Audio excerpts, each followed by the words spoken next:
Hey everybody, I'm going to spend a little bit of time talking about something that we could call post 1945 literature. It's pretty recent in the big picture, and there are a lot of different things going on, and it's not going to be very easy to put really specific classifications on things.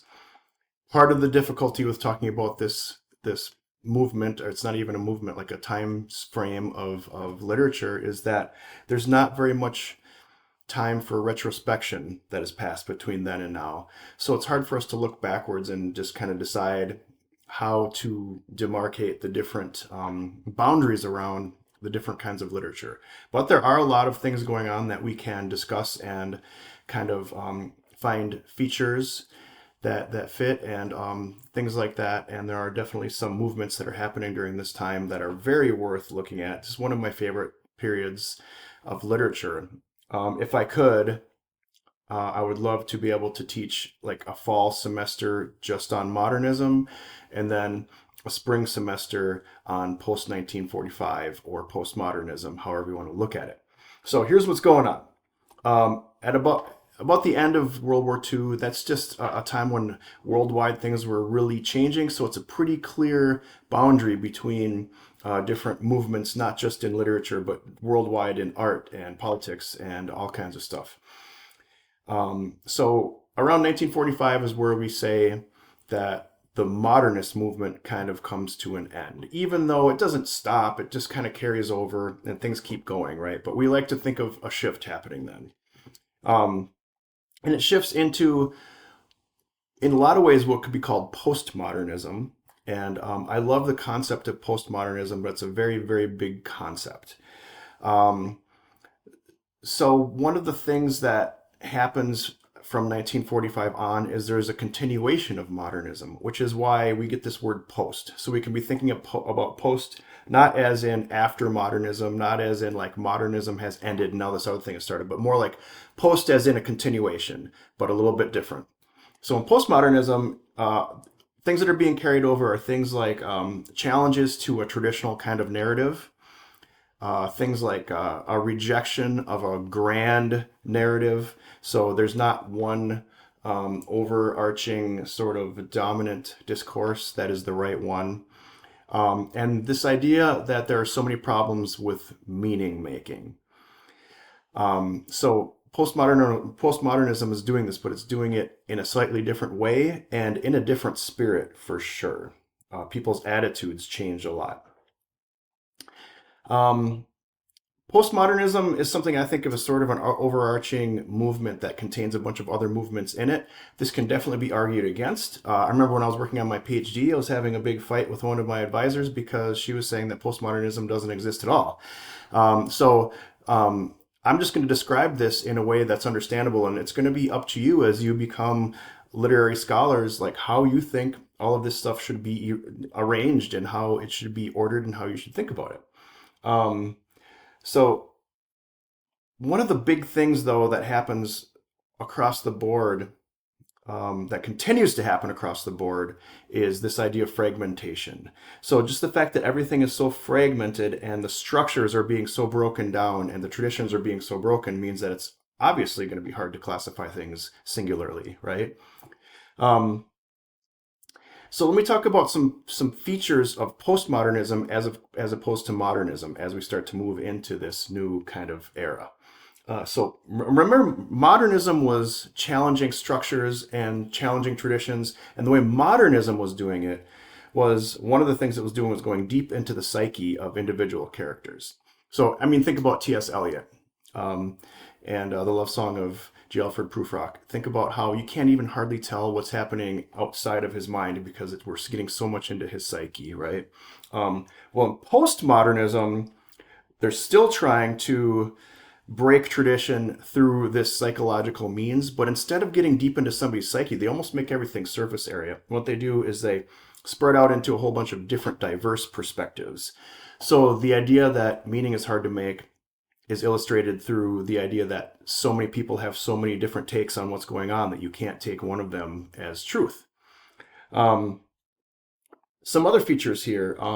In modernism, remember how like one of the ideas was that this was everything was fragmented and meaning was elusive, and the idea was that we're always chasing meaning but just never quite trying to get to it, right? And that was something that was painful for modernists. Like they wanted to have this meaning, but it kept slipping away. In postmodernism, it's kind of the same thing, except nobody cares that it's slipping away.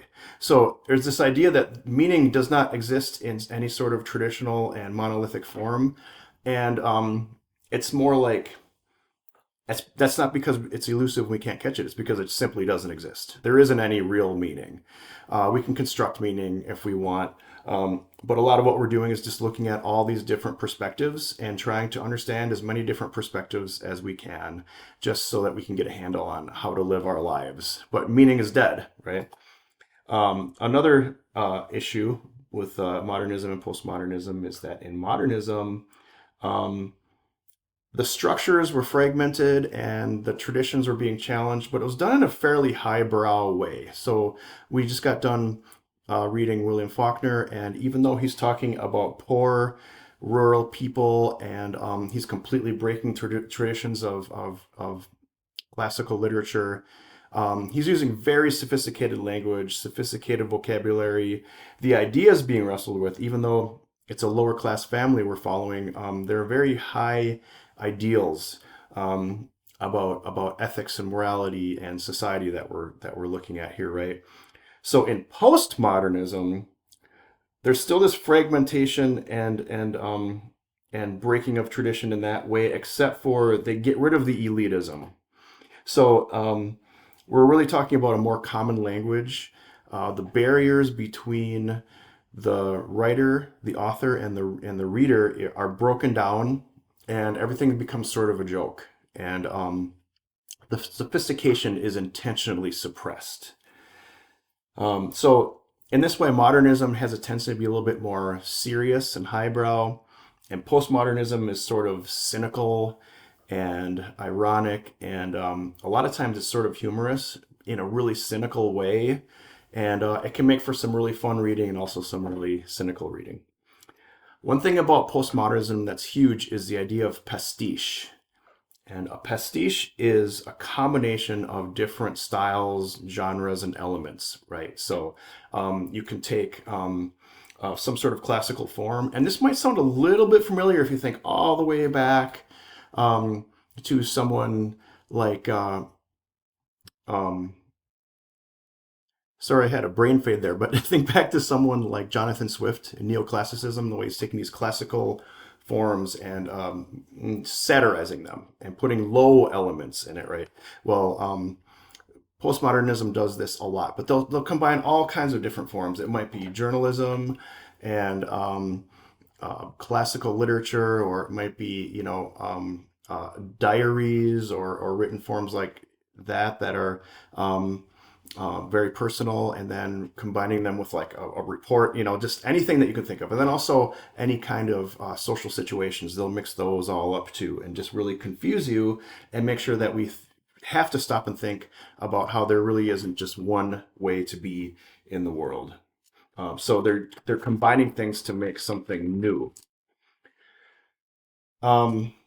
There are a lot of other little movements and genres that are happening within postmodernism. So I'm just going to like mention some of them, and it takes a lot of thought to think about how these all interrelate with each other. There's a lot of overlap, and there's some places where these different forms sort of deviate from each other. So you can make a lot of different cases for a lot of different genres and styles being included in this silo or that silo, but really there's just a lot of movement between them. So we have, in the 1950s, we have the beats. So these beat poets and beat writers are really interesting. I don't know if you've read any of those or not, but think about someone like Jack Kerouac. So On the Road by Jack Kerouac, this was written in the late 40s. And these beat works are really challenging the idea of having a traditional life. So a lot of what they're doing is they're just like on the road. He just goes out on the road and he just spends years just hitchhiking around and wanting to just have a different kind of life. So he's also using a lot of stream of consciousness style. similar to the modernists, but he's mixing it all up. He's making it into a road novel. Allen Ginsberg. This is a very famous poetry collection called Howl. Ginsberg using really long forms, and his poetry looks like it's almost in paragraph form, really long lines, and talking again about alternative lifestyles. A lot of these guys are doing, a lot of drugs. They're living in ways that other people wouldn't approve of at the time. So this beat stuff kind of starts to carry through. Here's William Burroughs, and this becomes extremely abstract, hard to read, and really dreamlike. I personally can never enjoy this book. This is a very important book, and I've never been able to find a way to enjoy it, even though I appreciate its place and what it's done. This really breaks open genre as we know it. And some people really love this book, understandably so. My style is hard. It's difficult. It's really difficult reading for me. Here's Tom Wolfe. This one starts to be, you could classify this as a couple different things. So the electric Kool-Aid acid test. This is kind of beat writing because it's like happening out on the road a lot. It's an alternative lifestyle. There's a lot of drugs here. This is also kind of like reporting though. So this gets a little bit into another movement that we can talk about that's called New Criticism. New Criticism is a pastiche because it takes reporting and fictionalizes it. It's almost like creative nonfiction, as we started to have a little bit more of in later decades. But it really is a factual account that's been personalized and subjectivized to the point where it's coming from a particular person's mind, the author's mind. But it's still nonfiction that's reporting on something. One of my favorite writers of all time, Hunter S. Thompson. This is Fear and Loathing in Las Vegas. And this was written in 1971, I think. And this is new criticism, but he has his certain special brand of new criticism that he calls gonzo journalism. So this is an account of a sports event that he was covering in Las Vegas, and it's real reporting, but but part of the reporting is his experience of it. So he's like taking a bunch of drugs, and he's meeting a bunch of people and getting in all kinds of trouble, and that's all part of the reporting. And that's what I think, even though it would be classified as new journalism, it's very, very postmodern that way. Ken Kesey, One Flew Over the Cuckoo's Nest. This is very, very abstract and character-driven novel about mental health, and in the 60s. He's part of that whole crew with Tom Wolfe and Hunter Thompson and all that. So those things are all happening, and you're not going to necessarily say this is postmodernism, but there are things we've got the beats and we've got the new journalism that kind of fit into that whole sort of idea that they're just like fragmenting and recombining. We also have a big, huge Black literature sort of resurgence, I guess, from after the Harlem Renaissance. Continuing on from that too. And we can also talk about where does this fit into the postmodernist movement, or maybe it doesn't quite fit into it, but it's happening simultaneously. So James Baldwin, very, very important central writer for this Black literature movement, writing a lot during the 40s, 50s, I think into the 60s. Talking about real life, stories about real life. They're very sort of personal stories. Ralph Ellison, this book, Invisible Man, is incredibly important in that movement. It is not a supernatural story about a man who has invisibility. It's about what it means to be a Black man in the United States. And he's the one who sort of started this whole idea that Black Americans are Americans. Black America is America. And really excellent book. And then we start getting into a little bit more contemporary. So here's Ismail Reed. This is definitely falls into postmodernism, but it's just about the Black experience written in a postmodernist kind of style.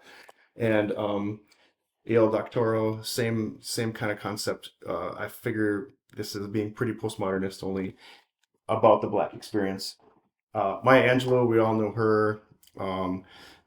We start to get intersectional Black feminism here, and also written in a style that is quite postmodernist, not crazy and like humorous like some, but definitely breaking boundaries.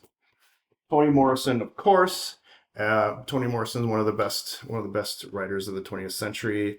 If you haven't read Toni Morrison, you should definitely do it. She starts to get into like this magical realism idea, where she's sort of revisiting history a lot of the time, especially in her novel Beloved.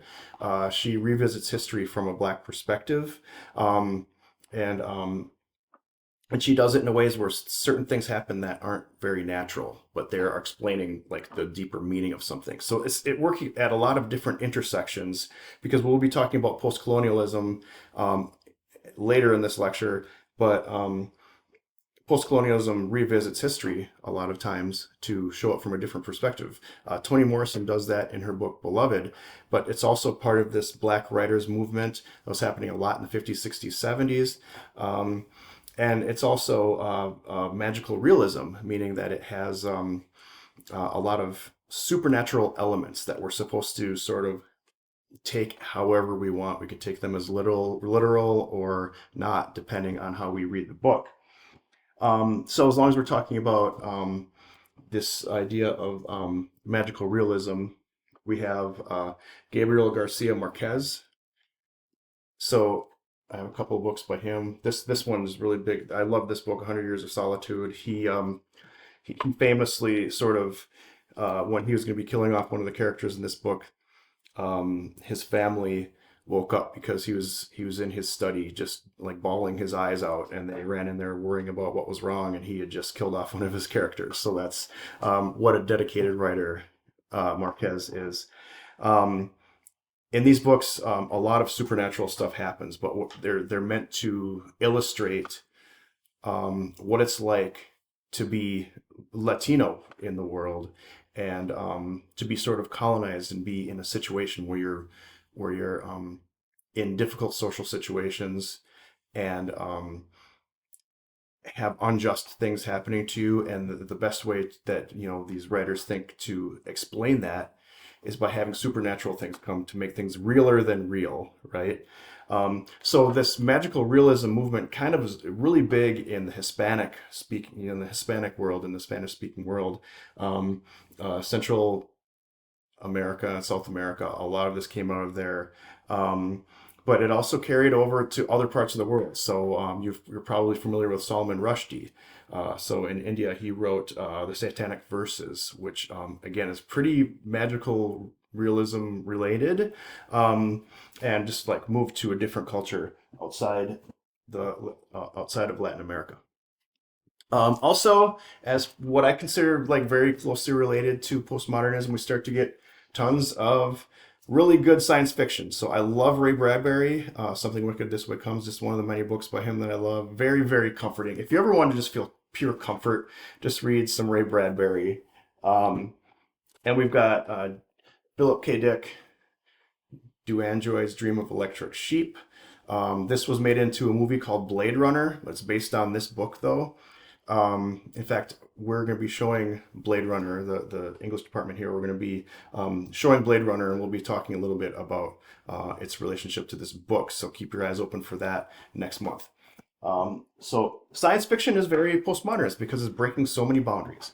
Now I want to just show you just a couple of books here, and these will be the last books I show you, I promise.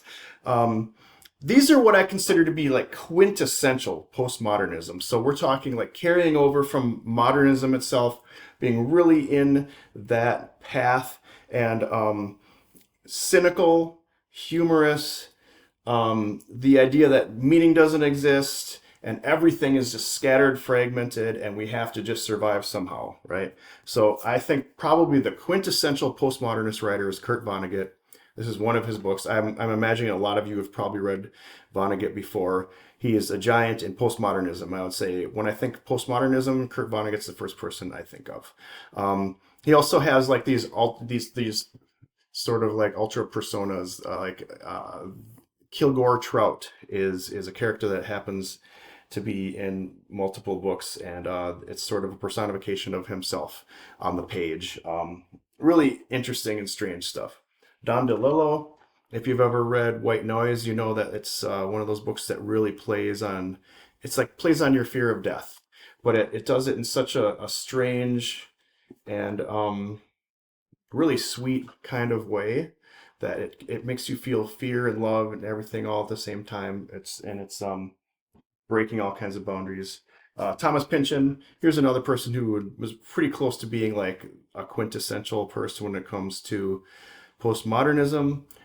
His book, this one is actually pretty short, but he's known for some longer ones too. And here is maybe the most postmodern of postmodern books ever. Um, this is Mark Danielewski, House of Leaves. This book, if you want to have a book that just demonstrates what postmodernism is, it's this one. Okay, see, there are a couple of words on this page. If you just open this book up to random places, look at there's a footnote here that is like half the page long, even though this is a fiction novel. All kinds of strange looking text.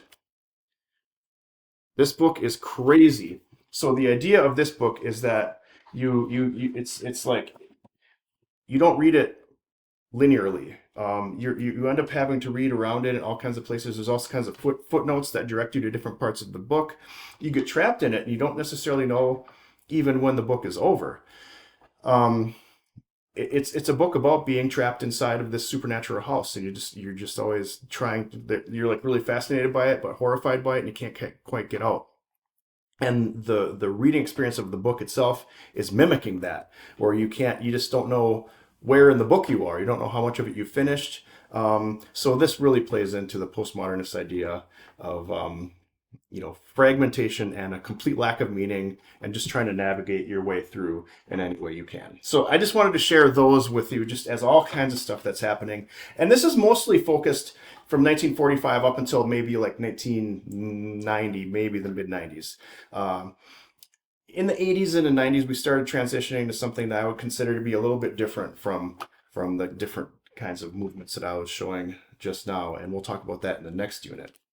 So what I want to do now is just very quickly talk about the book that you'll be reading and about the movement that it represents.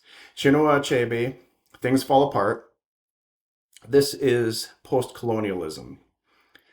Post-colonialism, I think, is related to postmodernism, but we have to sort of think about how does it overlap and how does it not overlap. The idea of post-colonialism is that the Western world colonized most of the world, right? So mostly Europe, largely Great Britain, but other parts of Europe like Spain, and then the United States colonized the entire world. Physically, religiously, economically, just sort of like started to dominate, right? So in the process, these Western cultures kind of dominated the cultures that they moved in on, and covered up or erased the expressions that these other cultures were able to have in their own places, right? So post-colonialism focuses on these cultures that were affected by colonization. So in a lot of cases, it'll take a second look at history, because the history books are written by people who won, right? Or people who dominated. So it takes a look again at history and looks at it through the eyes of the people who were colonized. It shows kind of like the resistance of the people who were colonized. What were they actually doing over the time that was never really commented on in Western history? What kinds of things were happening to them that was pressuring them to either convert or conform to Western ways. It looks a lot at language and identity and political agency, and how people who were colonized were trying to hold on to that. It also looks at displacement. So a lot of times either people were being pushed out of their homes, like think about the colonization of North America, American Indians being physically pushed out. And in some cases, the displacement had to do with people being taken away and taken elsewhere. Think about American slavery, African people being kidnapped and then brought over to the United States to be enslaved. So a lot of this sort of movement, particularly in Black literature, we call this a diaspora. So a diaspora is the idea that there's this culture that's scattered all across the globe now because people have been carried across the globe, and then they ended up having lives later on, even after they were freed, um, in the islands of the Caribbean and in the United States and beyond, and then also having that connection to Africa, all these different countries in Africa, and the diaspora sort of tries to express the scattered and numerous different ways that culture is being manifested there. So all this stuff is what post-colonialism is dealing with. And this book, Things Fall Apart by Chinua Achebe, um, is kind of right in the middle of that. This is, I mean, first of all, you can just look at the title, Things Fall Apart. That should seem familiar to you. Um, that's William Butler Yeats, right? So we've got this novel that's taking place in Nigeria in the early part of the 20th century, and the title of it is a very Western, famous sort of classical title, Things Fall Apart. So this book was written in 1958, and it was about events that had happened a little bit before that. It's happening in Nigeria as the British are colonizing Nigeria. This is happening kind of right at the beginning of it, like right when people in the villages were starting to figure out that we've got some white, like, colonizers coming down and interacting with us. Um, so it started with missionaries coming, preaching Christianity and trying to convert people to Christianity. And once they started to convert people to Christianity, then they started to use religion as sort of a lever to pressure people to sort of like start following this new government, this new Christian-based government that was being brought in from the north. And then eventually the transition from getting people to subscribe to Christianity, and then using that as a jumping off point to sort of change the form of government, and then eventually taking away the sovereignty of Nigerian government. And they're doing this village by village.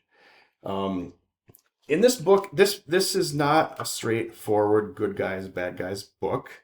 It's showing the complex situation that was happening. So our main character, Okonkwo, is somebody who's a very conflicted and very he's not a nice person. He's kind of a bad guy in some ways, but also he's somebody who's trying to do the right thing and trying to uphold his position, his traditions. And so there's a lot of conflict that you're going to experience in your own mind probably reading this. And I think that's the nature of colonization. There's some good intention and some good things are being brought, but also it's completely stripping away the identity and the agency of the people who are being colonized. And you need to navigate all that stuff mentally in your head. So post-colonialism is its own thing, but also I think it's sort of connected to postmodernism in some ways. The biggest way I feel like this particular book is connected to postmodernism, to me, it feels kind of like a pastiche. To me, it reads kind of like a fable or something like that, but it's really just taking some fictionalized historic accounts and putting them into this sort of very fable-like sort of style, and telling the story that way. It's also, I think post-colonialism just naturally falls under postmodernism in some ways because it gives a diverse perspective on something. It gives an alternative perspective on something because this has already been recorded history by Europeans, and it's been recorded in Africa too, but not in a way that people are able to access very often. So this is like Nigerian history being retold through the eyes of somebody who's descended from these people who were colonized in his own country. All right, so I'm not going to go over what to do in the module because you've been doing this long enough that you know. If you have listened to this video all the way through, I hope that it has been helpful for you and you can understand more of the big picture. I don't think very many people are watching these all the way through, so if you're still with me, I appreciate you, and I can tell through your work that you're sticking with me through this. I am not going to make a lecture for next week. I'm just going to let this lecture carry through this whole 2-week module, and then I'll start up with the lectures again after that. So as always, please contact me if you have any questions or concerns, and I hope you have fun reading this book, and I'll see you in the next one.